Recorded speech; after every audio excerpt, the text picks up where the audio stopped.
I'm going to give you all the steps of the NMC registration. It can be overwhelming, but when you break it down into one step at a time, it's really not that challenging. And many nurses have done that, so you can do it too. The first step of the registration with the Nursing Midwifery Council in the UK is that you have to prove your level of English. Unfortunately, this is a requirement that the NMC have set for all nurses from all countries. So European countries have to prove their English.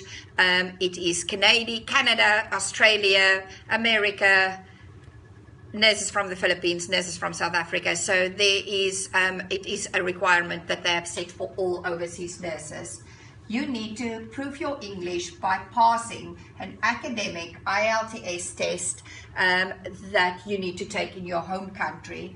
This academic test you have to pass with the score of 7.0 in each category. There's writing, reading, listening, and the overall score needs to be 7 in each category. Of all the steps in this process, this is the most challenging one. And I can tell you, once you've done this, the rest will be easy to you. The British Council have their own training material available on their website. We have, as MMA, wanting to support our overseas nurses, we have appointed tutors who can provide you with online guidance. We will send you links for our webinars, and our tutors will also help you with some of the challenges. Maybe you are struggling with the writing, or you are not sure if you will achieve the right score. So they are also happy to do one-to-one training and provide you with one-to-one assessment. And we are sure with all the support that you will be able to pass that. So the very first step of this whole journey is for you to say, I can do this, and to book your IELTS test.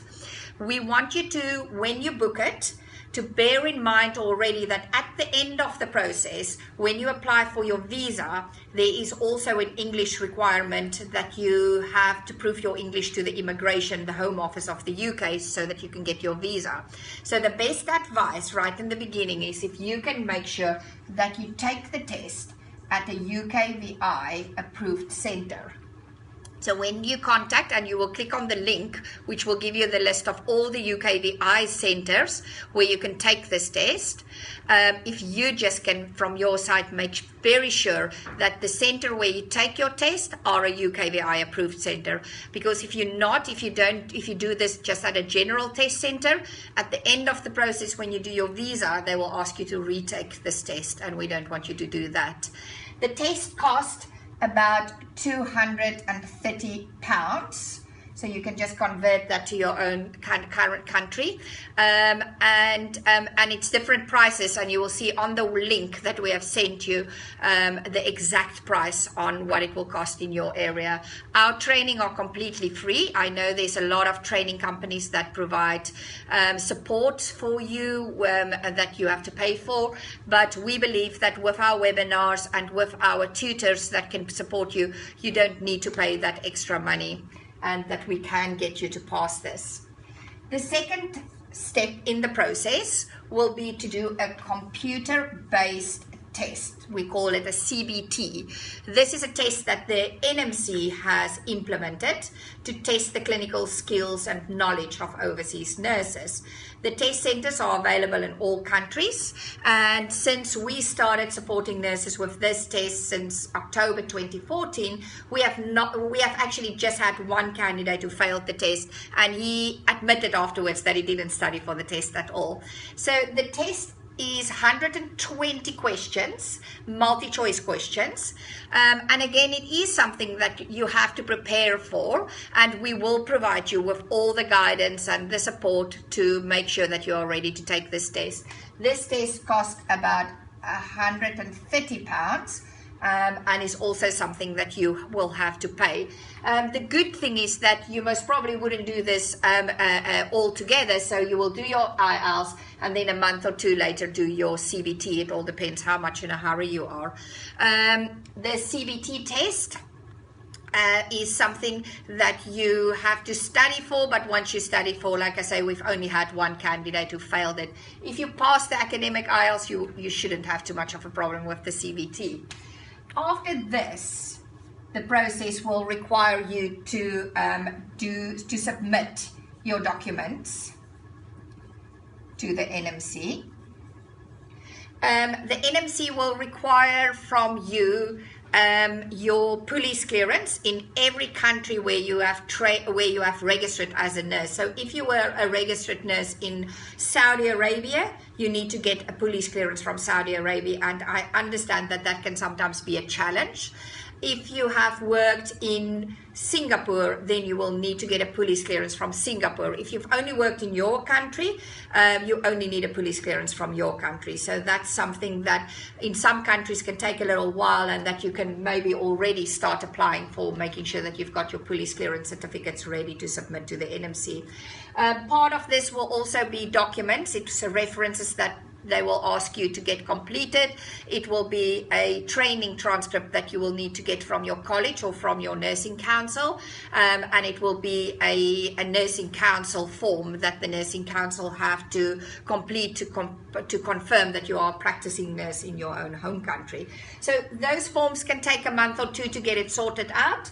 But it's not too complicated if you haven't worked in too many countries, and if you are able to get your police clearances quite quickly.